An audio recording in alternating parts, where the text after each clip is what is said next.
Eto na. Hypersonic daw, oh. Sabi ng China, we do not pose a threat. Hala, Sen Aimee. Parang sinabi na din ng China, fake news ka daw. Pero alam nyo, actually na-discover na kung sino yung source niya. Hindi lang pinapalabas ng media kasi parang pinagtatakpan nila. Papakita ko sa inyo kung sino. Anyway, Chinese Foreign Ministry spokesperson Mao Ning on Thursday insisted that her country does not pose a threat to any nation following Senator Amy Marcos's claim that China is planning to use hypersonic missiles against the Philippines. Ito sabi ni Mao Ning. I'm not sure what the Philippines side's source was, but I can tell you that China is committed to peaceful development and a national defense policy that is defensive in nature. Ibig sabihin, hindi kami mangunguna, ulul ka, bad ka, Aimee, sabi niya. And China does not pose a threat to any country, sabi ni Mao Ning. That said, we will certainly not sit by and watch when our legitimate rights and interests in regional peace and stability are being violated or under threat. Blah, blah, blah, blah, blah. Ito ay dahil dun sa sinabi ni Sen Aimee na meron daw tayong Pinoy TV, hello, meron daw 25 areas in the country that could be targets at nakita daw niya ang plano na papadalan tayo ng mga missiles dito. Grabe naman. Yun na nga, di ba, sabi natin, hala, paano niya nakita yun? Hindi naman siya hindi siya DND, hindi siya sa National Security Council, wala siya. Ano yun? Diba? Kaya nga, tignan natin, sino kaya ang source ni Sen Aimee? Alam niyo na ba? Eto, may duda. Si Sir Dante. Diba? Huwag kayong mag-alala. Do not be troubled, mga kababayan ko. Una po, itong kwento po ni Senator Amy Marcos, hindi man masyado verified, hindi man sinabi nga kung sino yung source niya, baka si Digong man lang yung source niya. Di ba? Kasi close Edward, siya hello.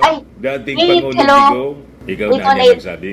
Kasi Marcos ka, paniwalaan ka ng mga mamamayang Filipino. Kasi anya kami, hindi naman. Sir Kabagis, hello. 818. Diba? Ngayon, kung ano yung motibo ni Senator Amy Marcos sa pagsasalita nito in public, that will cause, a fear sa ating mga kababayan. Yun ang, siya lang ang nakakaalam po. Pero, nilabas na ito ng mainstream. Bakit kaya nasabi ni Sir Dante na baka naman si FPRRD lang ang source ni Sen Aimee? Ano ba ang nasabi ni FPRRD? Tignan natin.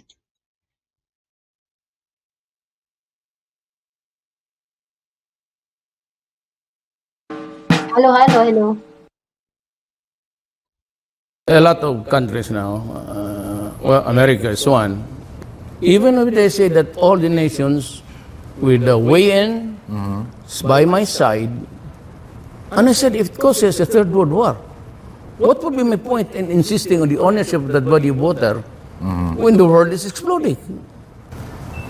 The only hope of the Philippines economically, I'd be frank with you, is China. I must be frank.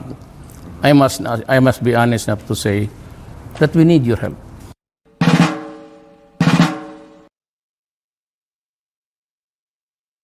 Yung pala yun, China lang daw ang tagaligtas ng Pilipinas, sabi ni FPRRD. Kaya pala nasabi ni Sir Dante yun. Pero ang hindi alam ni Sir Dante, natuklasan na yata kung sino di umano ang source ni Sen Aimee. Ito yun. 高行及西乡中国国家主席习近平、中国驻菲律宾大使黄锡良和20中国公民致意大力庆祝中华人民共和国成立73周年。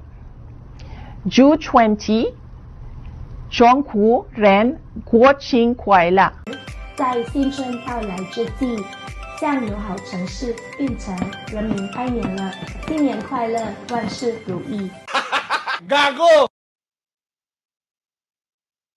Hala ka. Yung pala yun. Yung pala ang source ni Sen Aimee. Marunong ako mag-Chinese ng konti. Na translate ko yun, pwede din ako maging interpreter. Ang sabi nung dalawa, mga gunggong pala kayong mga DDS, naniniwala kayo kay Sen Aimee. Niloloko na nga niya kayo. Trinaydor nga niya ang pamilya niya at pinili niya ang mga Duterte at si Xi Jinping at si Wang Xilian. Di ba narinig nyo? Xi Jinping, Wang Xilian. Yun ang sabi niya. Mas pinili niya si Xi Jinping at si Wang Xilian kaysa pamilya niya. Naniniwala kayo kay Aimee na isang traidor sa kanyang pamilya? Yun sabi niya. Yun sabi ng dalawang inchik na yun. At pamilyar yung mga inchik na yun. Parang nakita ko na sa Pilipinas yun. Galing kong mag-interpret, ano? Kaya nga sabi nitong taong to, sabi niya, Gago! siya nagsabi nun, hindi naman ako.